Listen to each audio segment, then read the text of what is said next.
Hello my dear friends, so after a long time हम आपके लिए फिर से यूट्यूब पे हमारा रीजनिंग का कंटेंट लेके आ चुके हैं।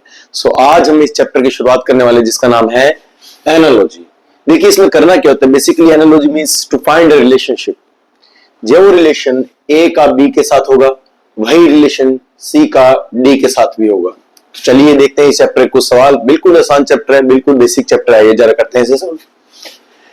Painter is related to brush in the same way writer is related to question mark। देखिए जैसे पेंटर का जो टूल होता है वो ब्रश होता है, वैसे ही एक राइटर जो एक लेखक होता है उसका टूल क्या होता है, एक पेन होता है। तो फर्स्ट का आंसर रहेगा pen. Second question, fish is related to water in the same way bird is related to question mark. देखिए जो फिश का जो असली घर होता है वो पानी होता है, वाटर होता है। सिमिलरली जो एक पक्षी होता है, जो एक बर्ड होता है, उसका असली घर जो होता है वो होता है sky. Third question, dog is related to bark in the same way cat is related to question mark. देखिए जो एक डॉग होता है उसकी जो साउंड होती है उसे बोलते हैं बार्क। सिमिलरली जो कैट की साउंड होती है उसे हम बोलते हैं mew. Fourth question, doctor is related to hospital, similarly teacher is related to question mark. देखिए डॉक्टर का जो वर्किंग एरिया है उसे हम कहते हैं हॉस्पिटल। सिमिलरली एक टीचर का, एक अध्यापक का जो वर्किंग एरिया उसे हम कहते हैं school. Fifth question, hand is related to glove, similarly foot is related to question mark.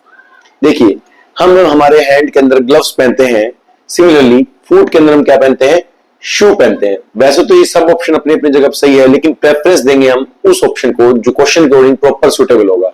तो इसका आंसर रहेगा शू। क्वेश्चन नंबर 6 को देखिए जरा, tree is related to forest, similarly flower is related to question mark. देखिए नेचुरल तरीके से जो ट्रीज होते हैं फॉरेस्ट में उगते हैं, सिमिलरली फ्लावर्स कहां पे उगते हैं जी, हमारे गार्डन में उगते हैं जी। ठीक है, तो इसका आंसर रहेगा गार्डन। क्वेश्चन नंबर 7 देखिए जरा, eye is related to C, similarly ear is related to question mark. देखिए आंख का काम होता है देखना, सिमिलरली कान का काम होता है हमारा सुनना, और सुनने को कहते हैं हम हियर। उम्मीद करता हूं आपको इस सवाल भी समझ में आया होगा। क्वेश्चन नंबर 8 देखते हैं जरा, pen is related to write, similarly knife is related to question mark. देखिए पेन से हम लिखते हैं, वैसे ही नाइफ से हम क्या करते हैं, काटते हैं, जिसे कहते हैं cut. So cut is related the knife. Question number 9 देखते हैं, book is related to read, similarly music is related to question mark. देखिए किताब को हम पढ़ते हैं, वैसे ही म्यूजिक को हम क्या करते हैं, म्यूजिक को हम लिसन करते हैं, यानी कि सुनते हैं। क्वेश्चन नंबर 10 देखते हैं, teacher is related to teach, similarly doctor is related to question mark. देखिए जैसे टीचर का काम होता है टीच करना, पढ़ाई करवाना, वैसे ही एक डॉक्टर का काम होता है इलाज करना, जख्मों को हील करना। तो इसका आंसर रहेगा heal. Car is related to drive, similarly plane is related to question mark. देखिए कार को हम ड्राइव करते हैं, उसी प्रकार से प्लेन को हम उड़ाते हैं, और उड़ाने को बोलते हैं fly. Knife is related to cut, similarly hammer is related to question mark. जैसे कि हम एक चाकू से काटने का काम करते हैं, वैसे ही हैमर, जिसे हम हथौड़ा कहते हैं, उसे हम ठोकने का काम करते हैं, ठोकने को कहते हैं हिट।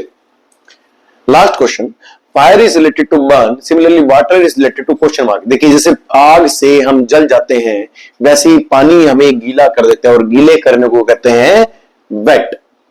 सो उम्मीद करता हूं आज का एक छोटा सा कंसेप्ट एनालॉजी का, जो कि आज की फर्स्ट एक्सरसाइज हमारी एनालॉजी की, आपको समझ में आई होगी। So thank you very much.